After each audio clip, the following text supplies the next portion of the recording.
asop kaya hospital ay mo am chatte siri bimung torong lobby de mo chatte hay paw leite adu golena condemn to we was leite am leite ang lay election to mil lay po sige ne sir si miyam na yam penadi adu batakta ziglay po se si khoi anuba sarkar am lai sarkar sigi su yamna long term hagadra lady bus situation ji khitor se sol tawna ba ko thabok mayam pakhat pai wasu ute sarkar sigi no police idp bayas mai hanjalan ba saida mayam pullaka da tawya ba thabak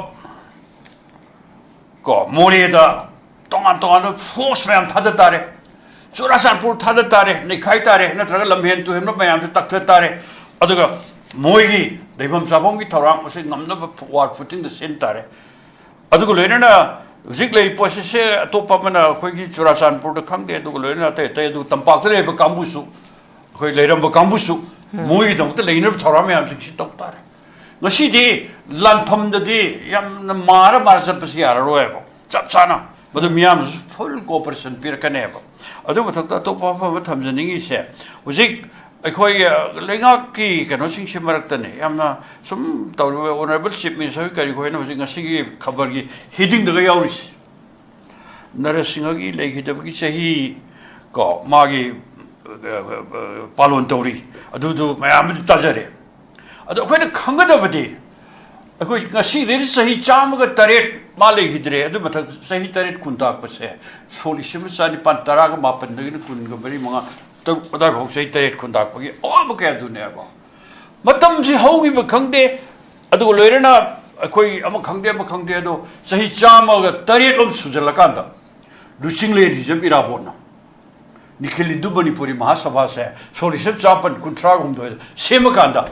Mapada choina sahi tarit khunda put sakhai re maitai myam se pura puja lakanda ekhoi loan ekhoi culture maitai gi sak mayam se honor eba adu no mauro mayam do madu pukhanap to ba su gara khar panbirang mudrai khale pen palam di si amaro pot man eba adu to bida sahi tarit khunda pagi ningsing badu to bai du di adu yam akup pamadu detail mayam do no lepak se da kana ba por khiba ma to ba mang ba khot pamadu wa kanu le khare ba aduna aina aru thamjani se Masi ngasidi aina su yam toina political solution is lamadam only sarkar ngate yaro sarkar pairi party sing ngate yaro adu miam howr kanda madu gi thaba khara khoi tangai phan to bam sange aduga husi action se lomandre ko gelbond gi sele crpf ki kampu miam phujandana ko mi hum hale mi kuntari pan swe hospitalized to miam bere si husi pop ki dorige cabinet whatever kind court martial to niadro yes phabia dribo nongmina misam ka khaire hat to buita to min le sarji kari gino si sarkar to bya bathuk to ba madu kaim to de moid kari action log dribo no ba si khar khangn da bane ba yes adugum ba bayam sing sigi marx da mukai biro ko hujik se khoi se ai yam toy hai pot se ba se ai amuk so hai bitangai phadan sa I could tampak the lady for my tasting shame. I say, put on my oaks of food the lemon punches. I am going away, Tambido Rigeba. See,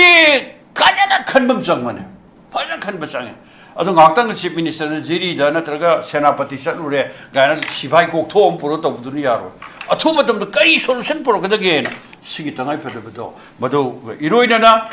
the city, a koi Manipuri, Miam, holy she. Miam protest. Let us actually say, Saida go. I could walk in the Tadavi. Don't talk just to carry a gun marine again, Madugi police, the Levax Pan. We are. I don't know, Sigi, the Matai, the saying now. Go, Basit Obiaba, Packet Payaba, Taram Toxin, Kai cannot get a court. Could not me pardon about go. Boom, Pokal, Tadavi become Mama, don't know about the Hanagi kiss, ma'am, lady. See. Tak pai katara but sarkar di keru hotore na haibudo madogi khani bai wakhan se si maru wafa mane tan manipur gi oiri bafibam May 3rd 2023 dagi horkhiba sida miam na pen da wafam kaya mu phongdorok pa duga government na tongan be action me hom lok kholiba punna yeng kan da kamai yeng be koi state si yam sathiba mawongda leipaki territorial integrity da yam achoba singnaba ma sinamara morkanda koi singtam ani ge barakta tokhai ba pibham na lai basi hokiba me gi tarik 2023 dagina matang satharak bana lai banda ki me gi tarik dadi sahi mapung phar ka dore ore PMC akhoi sum khara ingdhar kadra natragan state da yamintina law and order se maintain torkan miyang ki punsi da ingna tapna shanti we punsim da halak kadra haidana hana sum power lakivane adabu yam pibam si sum lusilakpa hena khudong thijalakpa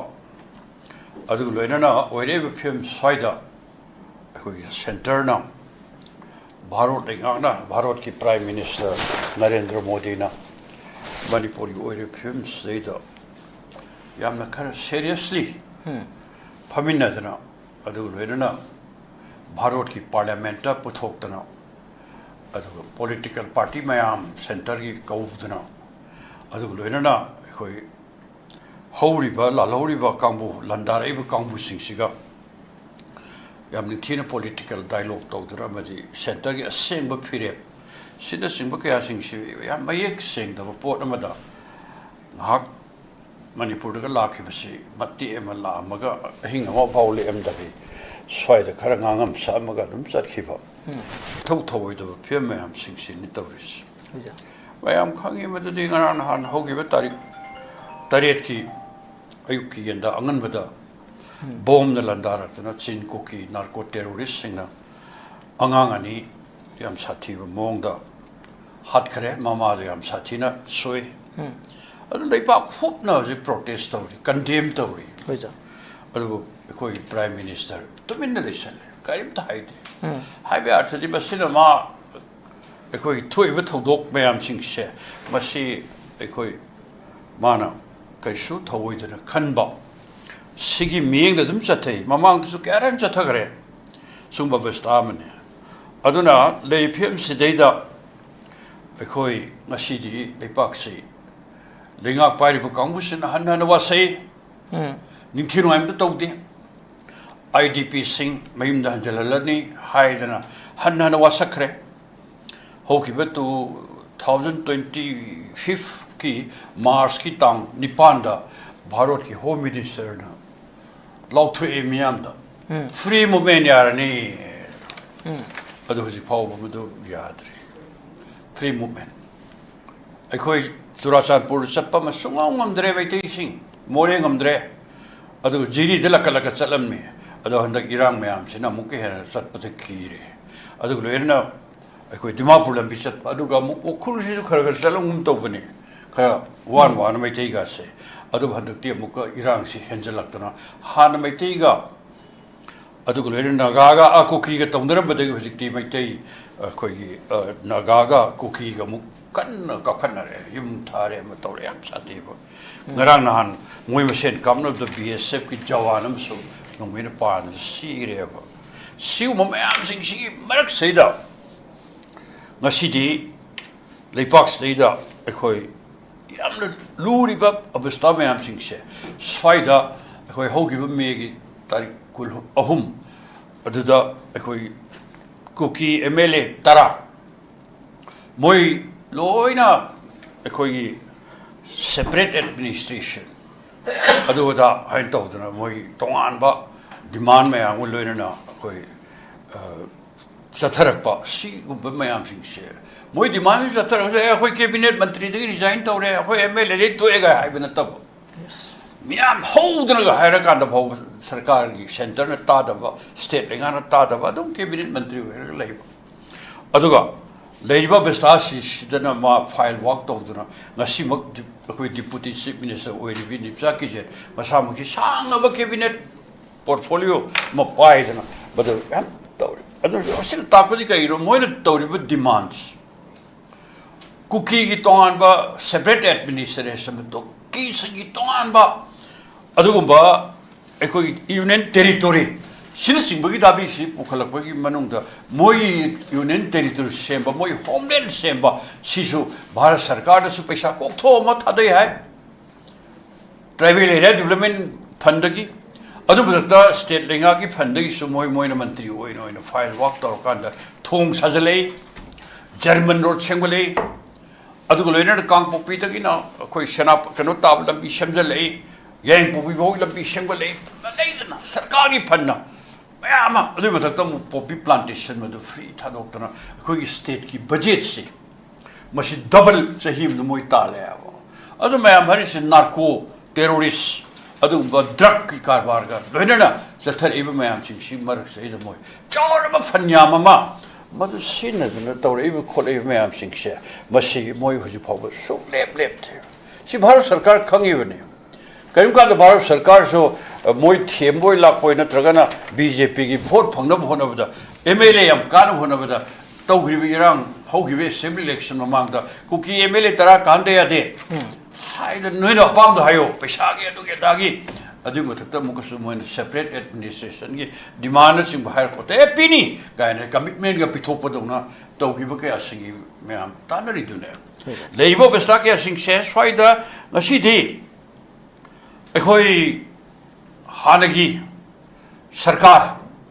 madu lead toramba bjp ki hanagi sarkar madu lead torba seri biren lothokre anova sarkar amla Sri Khemsa na lead torba bjp ki lenga amla yam kuidri miyam na sa torba do yam sa chaw torme mangonda numit kharani si manungda oh bakya la ne na sa am song torom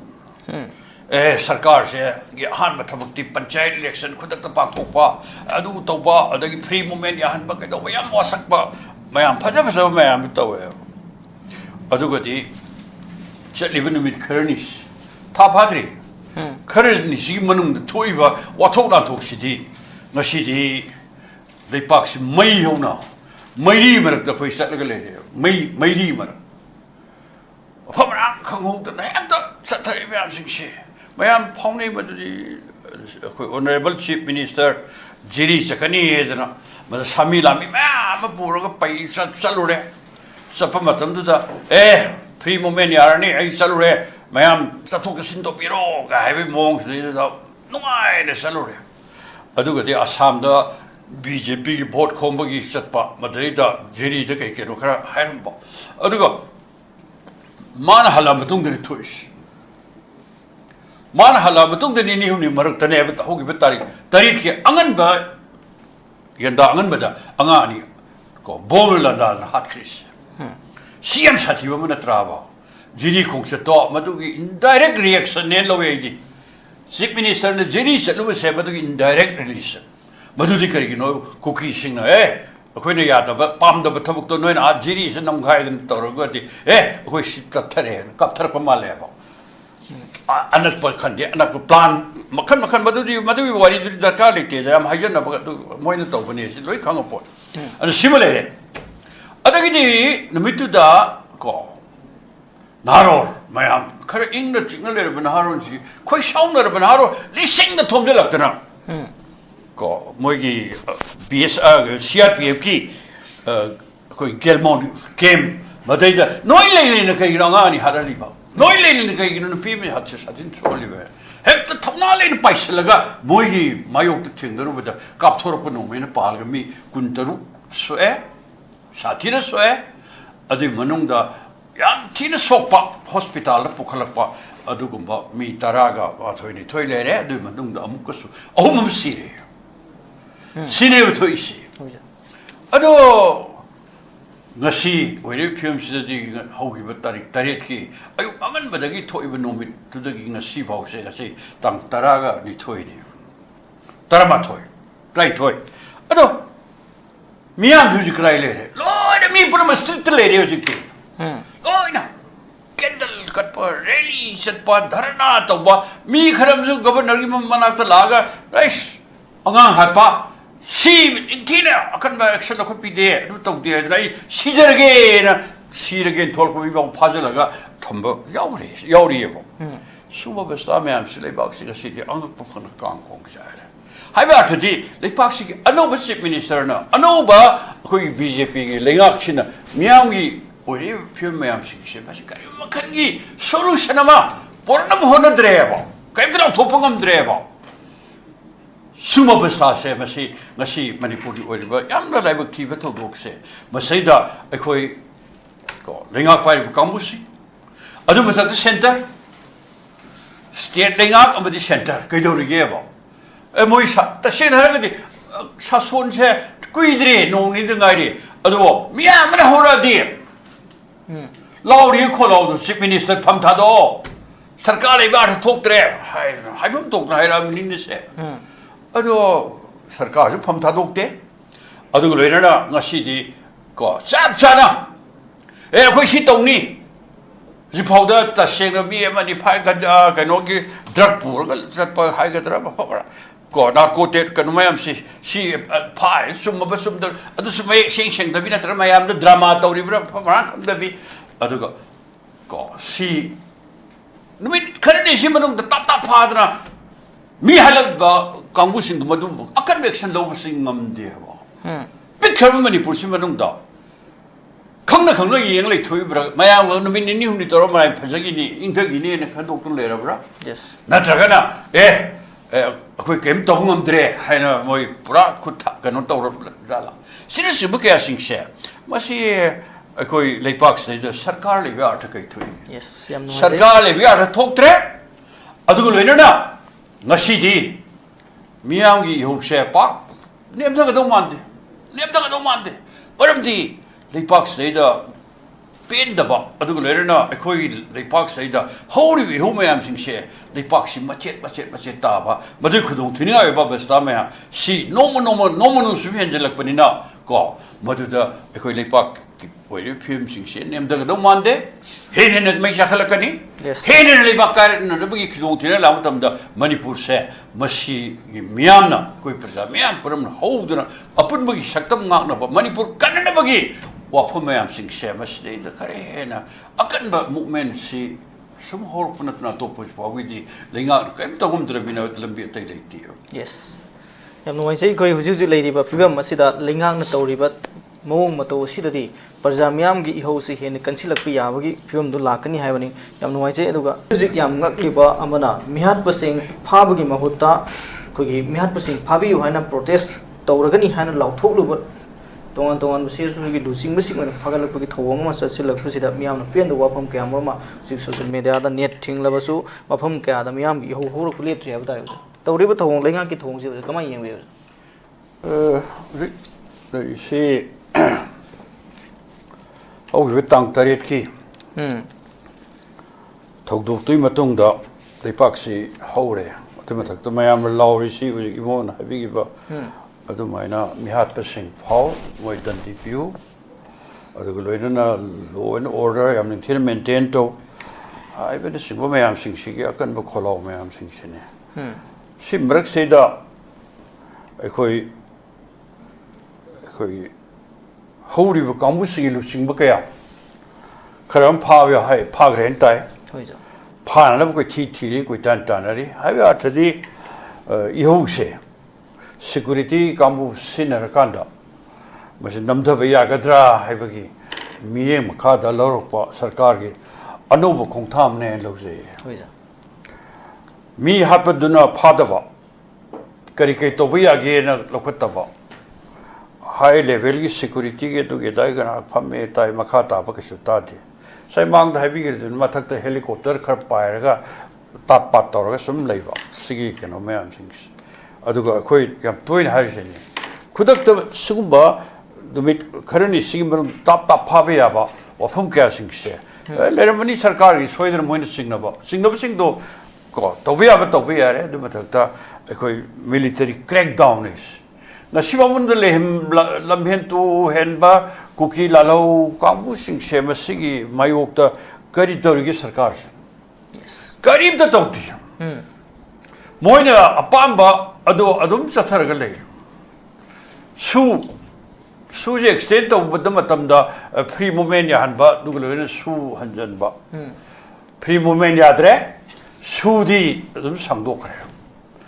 tha khudingi mi amam khudingi lupa lising taruk nomai par kucha chalanba aduglo en tupak ta landaba si mayam sing ya dum satharaga leyeba sida bharot na state lenga na kaiso haiba ngamde ba aduglo na zik ai sai ma da haije khudene Mantri ko deputy chief minister du da moi gi mung manung nupa sing amaro wala lo kangbu sing gi lu ching bo mayam ne ba si moi na thok ba free loi da tor ga sarkar gi senyam se moi khut pair ka da tawning ba taw ba si ba ma nongmai lei be gi khangde ama khangde adu loi na moi na pa mi ba si tongan ba separate administration gi tongan ba territory ma to paikhat abai thok mayam sing aduga hanasu dungai mayam targa chief minister Sri Biren ori matamda airport khoi sing nama ko home minister amisana ai oire pairage tampakna Sri Biren nang pairo haire na yam hara mian pauta adu mathakta singa tamga ani se khom thangjen na biya daba ba sangba yana da buffer zone hai ba thab se anu sarkar ma hai tare BJP की ओरगा ANOVA chief minister में लाभ तमदा buffer जो लोग थोपी आदरी bro अखोई मियां bro ना हाय unified command chief minister भाई में थोई ना है ना इन्हें पायरे हाय सुमाइर बफर जो जिके जो भी थमिनो सिलो थोपी आदर bro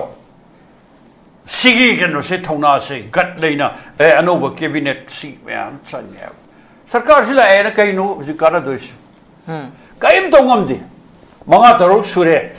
cabinet expansion gi Delhi da de wado hogdok pusu ngamdre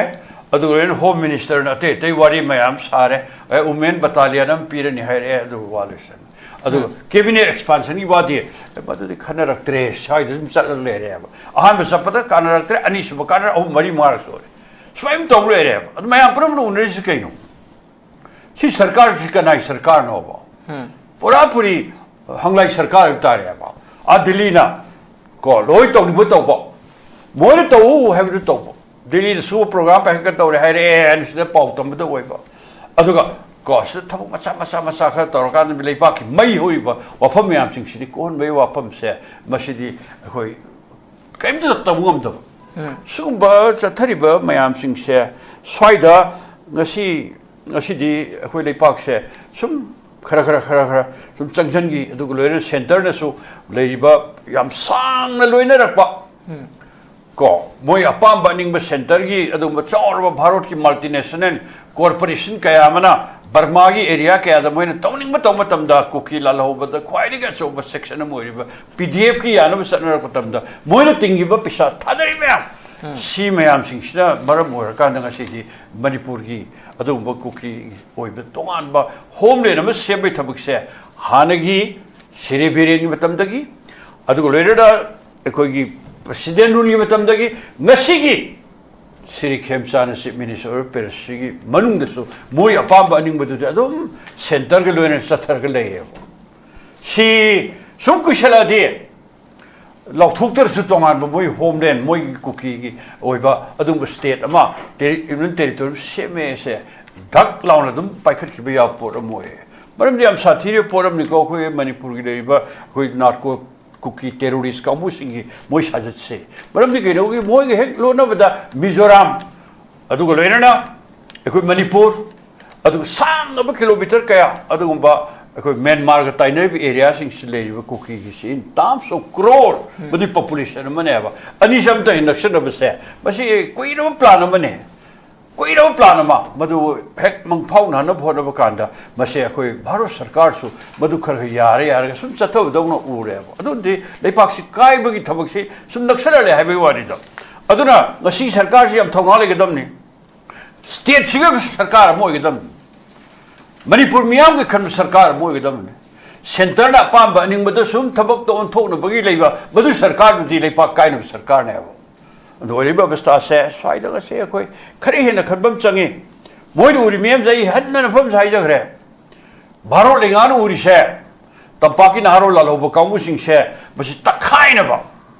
masi takai na ba madu kita makta sin kuki narco terrorist kambu mapandai lakpa adu manuk su sanai ba kambu singa loktunar kanda madu ki sathar pa hau yum me tarik hum dagi tarik pa adu landa se si moi bharat sarkar di sab sana si koi sab moi center na to ya ba thabak madu moi punna koi sangmin ra kanda manipur ki tampa ki lal ho kau si pura puri suppress toroni hai bisi power ka da sathar e pot amane ba adar moi taroi manipuri miyang ki awab khudong thi ba kaim taroi dei patam si bharat sarkar se yamna mana kan sarkar ni yamna mana kan sarkar ni aduna moi ki apam ba aning ba sum implement tau ge na sum madu hona ba adum ringam oe moi kuina plan torobani election da moi emele kar boro ba badi plan to ba mayam khangna khare adu lene mathang akoi state da khan kaya gi mateng kaya pir ka da asli akoi station loire dana akoi environment loire mapani la bu kamu sing moi leibam khundali tabam sem tamda akoi forest reserve forest puna yum chohum lishinda moi mayum sajan takai de loire yes adugo le drug mayam thajameda sigi koi forest ki area mayam mang kare around 40% of the forest land si moina loin mangan ngara bane ba adno je koi environment se yam sathina sokpa phyo mayam je koi mayo ba na sungi pote asi kangbu sing saduna aina thamjaningi di asi koi yam thina long term program tangai phadisa long term program sisu nga ki ma sape yaro aduna na jo chief minister ki de unama tam haijaram kan haijaram political party khara kawr ka da koi asi phami se sina yaro dei pak se le to political party mayam loina pulaga ko biyo CSO mayam ko biyo intellectual mayam yon biyo lei pak manipur ori films ki kai to si se phajana ko koi CPI ngakter su yaro congress ta su yaro adu BJP su yaro ma tom ta koi punna tor kan da adu solution ma porno bhod min se si ata sin har ga di BJP se yang khang da bin ti ko mo ju khang khang ngok san rin kai noi wo khoi na khang nge ba naga gi problem si chahi kaya solution por pongam da lak pa se hogi ba 2015 gi august ki tarikh hum war male naga ki peace accord sign dong na framework agreement dong na gris ado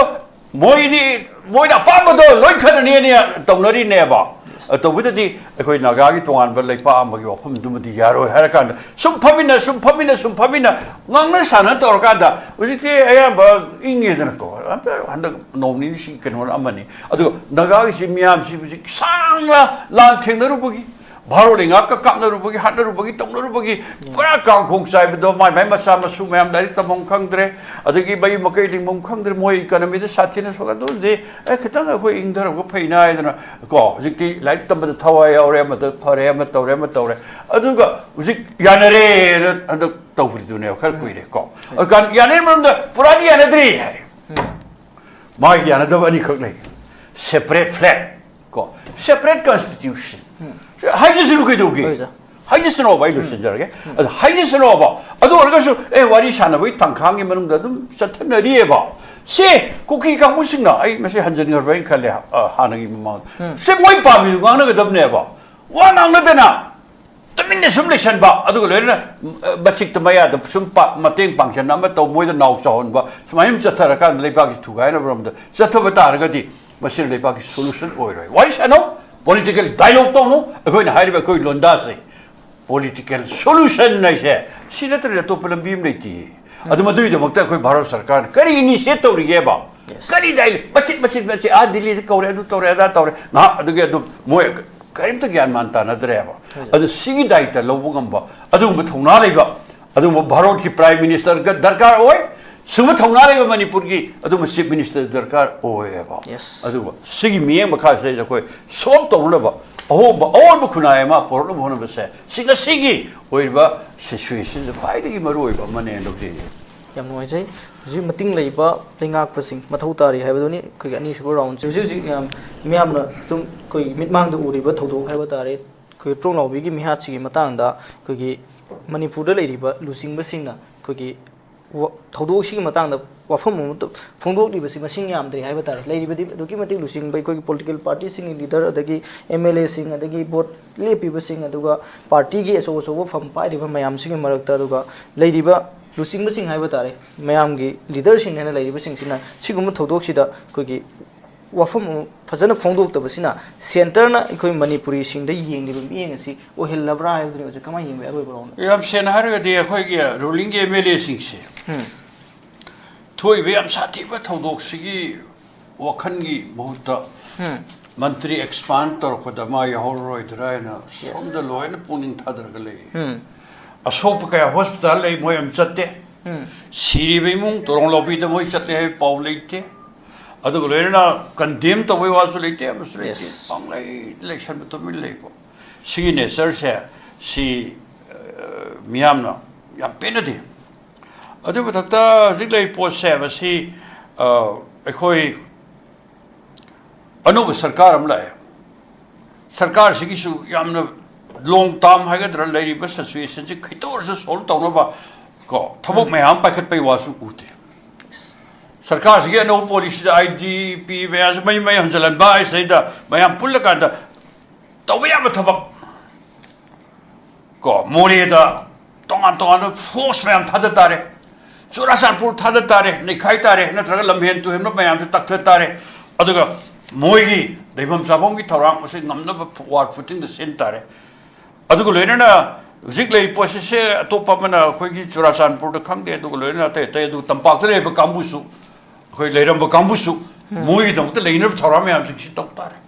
ngasi lanpham dadi yam mara mara sapsi yararoyebo chap chana madu miyam full cooperation pirkanebo adu bathakta to pa pa thamjaningi se hujik akhoi lenga ki kano sing simarakta ne yamna sum tawre honorable chief minister kari khoina hujik ngasi gi khabar gi heading daga yauris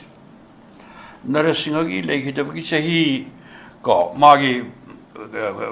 palon tawri adu du mayam tajare अदो अखोइना खंगदबदि अखोइ ngasi सही चामगा तरेट माले हिद्रे अदु मथक सही तरेट कुंताक पसे सोलिसिम सानि पान तराग मापन दगिन कुनगा बरि मंगा त अदा भौ सही तरेट कुंताक पगि अब के दुने बा मतम सि हौगि ब खंगदे अदु लोइरना अखोइ अम खंगदे अदु सही चामगा तरेट लम सुजल कांदा लुचिंग ले हिजब इराबोना निखिल दु मणिपुरी महासभा से सोलिसिम चापन कुंथ्रा गुमदो सेम कांदा मपादा चोइना सही तरेट खुदा पद सखाई रे मैते म्याम से पुरा पुजल कांदा अखोई लोन अखोई कल्चर मैते की सक म्याम से होनर एबा अदु न माउरो म्याम दो बदु पुखनब तो बगा सुगरा खर पनबिरंग मुद्रै खले पन पलम दी सि अमरो पोट मनेबा अदु तो बिदा सही तरेट खुदा पगी निंगसिंग बदु तो बाय दुदी अदु याम अकुप मदु डिटेल म्याम दन म लेपाक से काना पोर खिबा म तो मांग बा खोप मदु वा कनो लेखरेबा अदुना अइना अरु थमजनिंगी से मसी ngasi अइने सु याम तोइना पॉलिटिकल सॉल्यूशन है से लाम दम ओनली सरकार होते यारो सरकार पाइरो पार्टी सिंग आतरे यारो अदु म्याम होवर कांदा